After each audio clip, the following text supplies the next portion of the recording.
The deep dive में स्वागत है। आज हम एक बहुत ही दिलचस्प और गहरे विचार को समझने वाले हैं। ये एक तरह का वरदान है जो सिखाता है कि मुश्किल मतलब निराशाजनक हालात में भी अंदर से खुश और संतुष्ट कैसे रहा जाए। हमारे पास जो सामग्री है वो इसी एक वाक्य पर फोकस्ड है। बाप की याद द्वारा असंतोष की परिस्थितियों में सदा सुख व संतोष की अनुभूति करने वाले महावीर भव। तो आज हम इसी शक्तिशाली कथन की गहराई में उतरेंगे, इसे अलग अलग नजरियों से देखेंगे। हाँ, अध्यात्म, फिर दिमाग का विज्ञान मतलब न्यूरोसाइंस और एनएलपी। पॉजिटिव साइकोलॉजी भी है इसमें। हाँ, पॉजिटिव साइकोलॉजी और यहां तक कि क्वांटम फिजिक्स के नजरिए से भी। और सबसे जरूरी, इसे अपनी रोज की जिंदगी में कैसे इस्तेमाल करें, इस पर भी बात करेंगे। ये महावीर बनना, ये क्या होता है असल में? मतलब वो स्थिति जहां बाहर चाहे कितनी भी उथल पुथल हो, अंदर शांति टिकी रहे। तो चलिए खोलते हैं इसे परत दर परत। ये वरदान आखिर कह क्या रहा है? शुरुआत करते हैं इसके आध्यात्मिक पहलू से। यहां बाप की याद का असली मतलब क्या है? आध्यात्मिक नजरिए से देखें तो बाप की याद का मतलब है अपने असली स्वरूप से जुड़ना।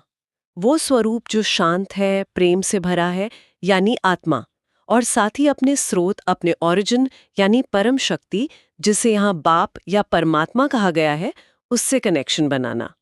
ये सिर्फ सोचना नहीं है, ये एक गहरा जुड़ाव महसूस करना है। अच्छा, एक कनेक्शन महसूस करना। हाँ, इसे ऐसे समझ सकते हैं कि ये कनेक्शन एक तरह का अंदरूनी पावर बैंक बन जाता है। जैसे फोन चार्ज हो तो बिजली जाने पे भी काम करता रहता है ना? हाँ, बिल्कुल। वैसे ही जब कोई इस याद में टिका रहता है तो बाहरी मुश्किलें उसे अंदर से हिला नहीं पाती। आत्मा की जो अपनी नेचुरल स्टेट है, सुख और संतोष की, वो बनी रहती है, चाहे बाहर का माहौल कैसा भी हो। तो ये परिस्थितियों से भागना नहीं है? नहीं, बिल्कुल नहीं। सामग्री में ये सास है कि महावीर वो नहीं जो मुश्किलों से भागे, बल्कि वो है जो उन पर विजय पाए। और ये जीत, ये ज्ञान की शक्ति से मिलती है। जैसा एक स्रोत कहता है, नॉलेज की शक्ति के आधार पर पहाड़ माफिक परिस्थिति भी राई अनुभव होती है। राई मतलब एकदम छोटी सी। हाँ, राई यानी बहुत छोटी, मामूली सी चीज। तो दुख या असंतोष के हालात में भी अंदर सुख और चैन बनाए रखना, असल में यही है महावीर बनना। ये दिलचस्प है कि ज्ञान या समझ परिस्थिति को नहीं बदल रही, बल्कि उसे देखने का नजरिया, उसका एहसास बदल रही है। पहाड़ जैसा दुख राई जैसा लगने लगता है। लेकिन क्या ये सिर्फ एक आध्यात्मिक या फिलोसॉफिकल बात है, या इसका कोई ठोस मतलब साइंटिफिक आधार भी है? आजकल न्यूरोसाइंस और एनएलपी जैसी चीजें वो मन और दिमाग के बारे में काफी कुछ बताती हैं। वो इस अनुभव को कैसे देखते हैं? मुताबिक जब कोई व्यक्ति याद या ध्यान केंद्रित करता है, खासकर इस तरह के शांत और पॉजिटिव स्वरूप पर, तो दिमाग का एक खास हिस्सा एक्टिव होता है, प्रीफ्रंटल कॉर्टेक्स। प्रीफ्रंटल कॉर्टेक्स, अच्छा। हाँ, ये हमारे माथे की ठीक पीछे का हिस्सा है, और ये हमारी लॉजिकल सोच, फैसले लेने की क्षमता और सबसे जरूरी हमारे इमोशंस को कंट्रोल करने का काम करता है। ओके। और साथ ही साथ दिमाग का जो अलार्म सिस्टम है, एमिगडाला। हाँ, वो डर वाला सेंटर। बिल्कुल, जो डर, गुस्सा या असंतोष जैसी तेज नेगेटिव भावनाएं पैदा करता है, उसकी एक्टिविटी कम हो जाती है। तो सचमुच में बाप की याद का अभ्यास दिमाग के स्ट्रेस पैदा करने वाले सर्किट को शांत करता है। अच्छा, तो ये सिर्फ महसूस करने की बात नहीं, दिमाग में असल में कुछ बदल रहा है। लेकिन क्या ये असर सिर्फ कुछ पलों के लिए होता है या इसका कोई लंबा इफेक्ट भी है? यही तो इसका सबसे महत्वपूर्ण पहलू है। सामग्री बताती है कि ये क्षणिक नहीं है। लगातार इस तरह की डिवाइन रिमेम्बरेंस का अभ्यास हमारे दिमाग के न्यूरल पाथवे, मतलब सोचने और महसूस करने के रास्ते, उनको बदल सकता है, उन्हें रीवायर कर सकता है। रीवायर मतलब पक्का बदलाव। हाँ, इससे शांति और संतोष हमारी आदत, हमारी परमानेंट मानसिक स्थिति बन सकती है। ये हमारे नर्वस सिस्टम के उस हिस्से को एक्टिव करता है जो शांति और आराम के लिए जिम्मेदार है, पैरासिम्पैथेटिक नर्वस सिस्टम। इसे रेस्ट एंड डाइजेस्ट मोड भी कहते हैं, जो तनाव के फाइट और फ्लाइट मोड का बिल्कुल उल्टा है। Rest and digest. इसके नतीजे में सेरोटोनिन और ऑक्सीटोसिन जैसे खुशी और शांति के हार्मोन बढ़ते हैं और तनाव का हार्मोन कोर्टिसोल घटता है। और एक बहुत ही कमाल की बात जो स्रोत बताते हैं, हमारा दिमाग वास्तविक खतरे और महसूस किए गए खतरे में फर्क नहीं कर सकता। क्या मतलब? मतलब the brain cannot differentiate between actual safety and perceived safety. जब कोई व्यक्ति बाप की शक्ति में सुरक्षित महसूस करता है, चाहे बाहर हालात मुश्किल ही क्यों न हो, तो दिमाग उसे असली सुरक्षा मानता है अच्छा, और शांति व संतोष पैदा करता है। ये तो वाकई जबरदस्त है। मतलब हमारी अंदरूनी भावनाएं और विश्वास हमारे दिमाग की केमिस्ट्री और बनावट तक को बदल सकते हैं। इसी से जुड़ा एक और नजरिया है NLP, न्यूरो लिंग्विस्टिक प्रोग्रामिंग। वो इसे कैसे समझाता है? हाँ, NLP का नजरिया भी इसे समझने में मदद करता है।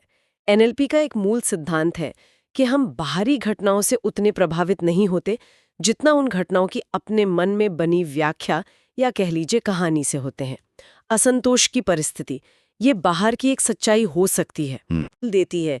मतलब हमारे मन में उस सिचुएशन की जो तस्वीर या कहानी चल रही होती है उसे बदल देती है। अंदर की कहानी को बदलना। हाँ, जैसे ही व्यक्ति खुद को हेल्पलेस महसूस करने के बजाय मैं एक शक्तिशाली आत्मा हूँ और परमात्मा की शक्ति मेरे साथ है, इस नजरिए से देखता है, अंदर की कहानी बदल जाती है। और सामग्री के अनुसार जैसे ये अंदरूनी तस्वीर बदलती है, असंतोष की भावना वो या तो गायब हो जाती है या बहुत कमजोर पड़ जाती है। ठीक है, तो अध्यात्म कहता है जुड़ाव महसूस करो, न्यूरोसाइंस दिखाता है कि इससे दिमाग शांत होता है, और NLP बताता है कि ये हमारे नजरिए और अंदरूनी कहानी को बदल कर काम करता है।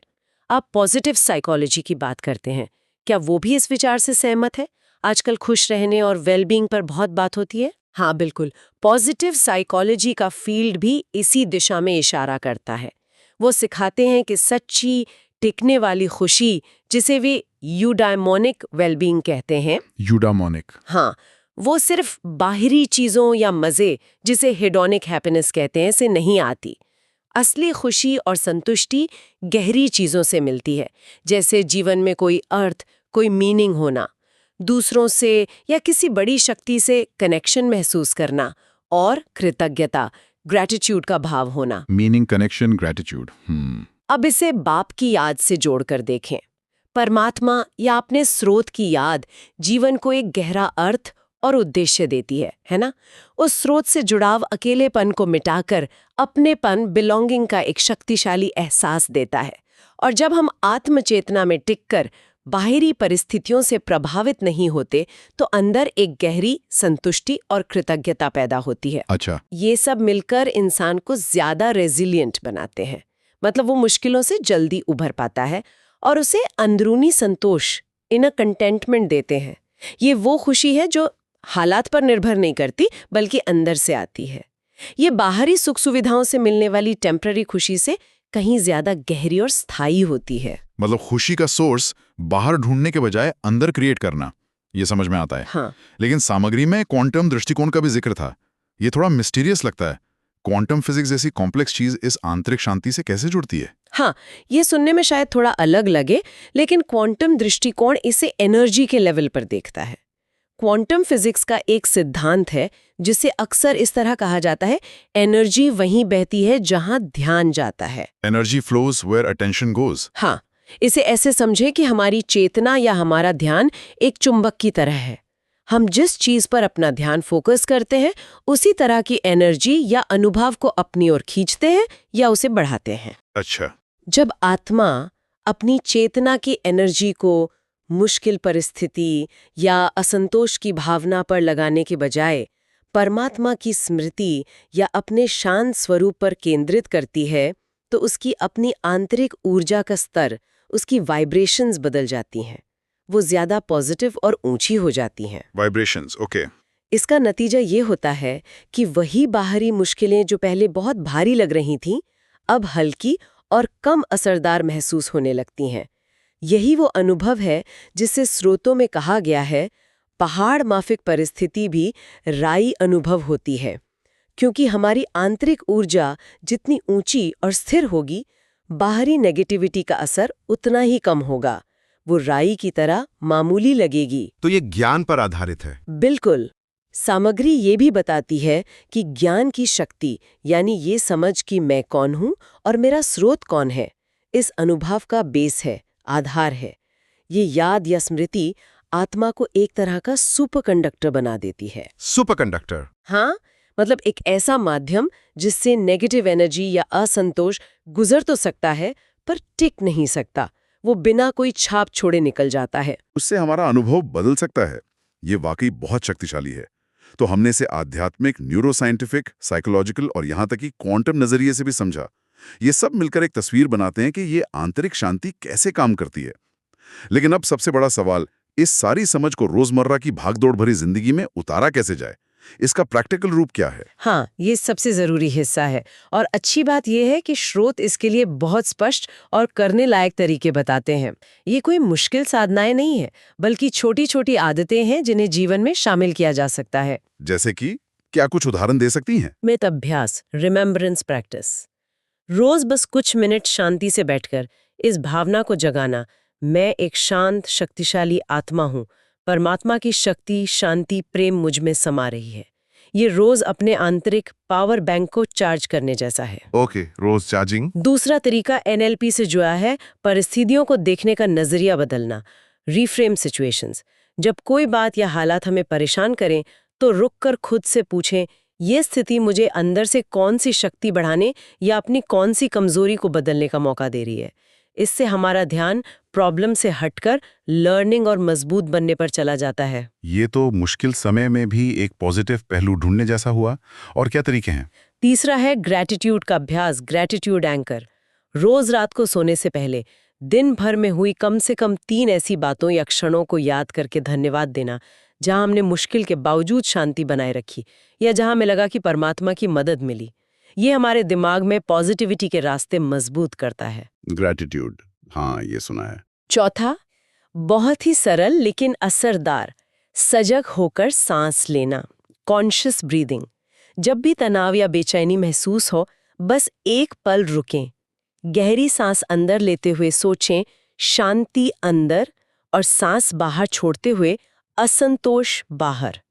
इसे सिर्फ 3-4 बार दोहराने से भी नर्वस सिस्टम तुरंत शांत होने लगता है। ये सांस वाला तरीका तो कहीं भी कभी भी किया जा सकता है, बहुत प्रैक्टिकल है। बिल्कुल। और 5वां है अपनी ऊर्जा की जांच करना, एनर्जी चेक इन। दिन में बस 2-3 बार कुछ सेकंड के लिए रुककर खुद से पूछना, इस पल मेरी एनर्जी कहाँ लगी हुई है, मेरा ध्यान कहाँ है, क्या मैं परमात्मा की याद में हूँ या परिस्थिति के बोझ में दबा हुआ हूँ। ये छोटी सी अवेयरनेस हमें वापस सही ट्रैक पर लाने में मदद करती है, क्योंकि संतोष की जड़ यही जागरूकता है। ये तरीके सुनने में तो सीधे लगते हैं, पर क्या इन्हें लगातार करना आसान है? रोजमर्रा की जिंदगी में तो ध्यान भटक ही जाता है। आपने बिल्कुल सही पॉइंट उठाया। इन्हें लगातार करना ही असली चुनौती और अभ्यास है। इसीलिए स्रोत सिर्फ टेक्निक्स पर नहीं, बल्कि मानसिकता में बदलाव, माइंडसेट शिफ्ट पर भी जोर देते हैं। असंतोष या मुश्किल के हर पल को एक मुसीबत समझने के बजाय उसे याद के अभ्यास का, अपनी आंतरिक शक्ति को बढ़ाने का एक मौका समझें, एक अपॉर्चुनिटी। प्रॉब्लम को अपॉर्चुनिटी की तरह देखना। इसके साथ ही सुबह उठते ही एक शक्तिशाली संकल्प लेना बहुत मददगार हो सकता है। जैसे, आज चाहे कुछ भी हो जाए, कोई भी परिस्थिति मुझे अंदर से हिला नहीं सकती, क्योंकि मैं सर्वशक्तिमान बाप की शक्तियों से भरपूर हूं। ये दिन की शुरुआत में ही एक मजबूत मेंटल कवच बना देता है। सुबह का संकल्प, ये अच्छा आइडिया है। और एक तुरंत रीसेट तकनीक भी है, जो मुश्किल पलों में बहुत काम आ सकती है। जब कोई चैलेंजिंग सिचुएशन आए तो तुरंत रुकें, एक गहरी सांस लें और मनी मन दोहराएं, मैं आत्मा हूं। ये सिर्फ एक सीन है ड्रामा का, बाप मेरे साथ है। सामग्री बताती है कि ये छोटा सा अभ्यास हमारे नर्वस सिस्टम को तुरंत शांत कर सकता है, हमें ओवर रिएक्ट करने से बचा सकता है। वाह, इंस्टेंट रीसेट, ये तो बहुत काम का लग रहा है। तो अगर हम इन सभी बातों को समेटें तो निचोड़ ये निकलता है कि बाहर की परिस्थितियों को बदलने या उनसे लड़ने की कोशिश में अपनी सारी एनर्जी लगाने के बजाय अगर हम लगातार अपने अंदरूनी कनेक्शन यानी परमात्मा की याद पर काम करते हैं, तो ये मुश्किलों के प्रति हमारे अनुभव को ही बदल देता है। हाँ, अनुभव को। और यही हमें उस महावीर स्थिति की ओर ले जाता है, जहां बाहर की चुनौतियां हमें अंदर से परेशान नहीं कर पाती और हम शांत और संतुष्ट रहते हैं। एकदम सही कहा। संक्षेप में, याद का मतलब जादू से परिस्थिति को बदल देना नहीं है, बल्कि अपनी अंदर की स्थिति, अपने नजरिए को बदलना है। जब अंदर की स्थिति शक्तिशाली और शांत होती है, तो बाहर की चुनौतियां अपने आप ही हल्की, राई समान लगने लगती हैं। ये नजरिया कितना सुंदर है कि ये अध्यात्म, विज्ञान, न्यूरोसाइंस, मनोविज्ञान, पॉजिटिव साइकोलॉजी, ऊर्जा के नियम, क्वांटम और व्यवहारिक जीवन सबको एक साथ जोड़ देता है। हाँ, ये सब कनेक्टेड है। आखिर में ये हालात के रहमो करम पर जीने के बजाय परमात्मा की शक्ति के साथ जीने की कला है। ऐसी आत्मा जैसा स्रोत कहते हैं, राई जितनी हल्की हो जाती है वो गिरती नहीं, मुश्किलों के ऊपर से उड़ जाती है। वो नेगेटिविटी के लिए एक सुपर कंडक्टर बन जाती है जिस पर कुछ असर नहीं होता। वाकई ये मुख्य बात लगती है कि लगातार अंदरूनी जुड़ाव हमारे जीवन के मुश्किल अनुभवों को पूरी तरह से बदल सकता है, उन्हें हल्का बना सकता है। एक स्रोत से ही है। वाक्य है, स्थिति में स्मृति हो, स्मृति में शक्ति हो तो परिस्थिति केवल दृश्य बनकर रह जाती है। स्थिति में स्मृति, स्मृति में शक्ति, तो परिस्थिति केवल दृश्य। जरा सोचिए, जब याद और उसकी शक्ति हमारे साथ हो तो किसी मुश्किल परिस्थिति का सिर्फ एक सीन या दृश्य बनकर रह जाने का क्या मतलब है? ये समझ हमारे रोजमर्रा के चैलेंजेस को देखने का नजरिया कैसे बदल सकती है? वाह, परिस्थिति को महज एक दृश्य की तरह देखना, ये सोचने के लिए एक बहुत गहरा बिंदु है। इसी विचार के साथ आज की यह गहरी बातचीत यहीं समाप्त होती है।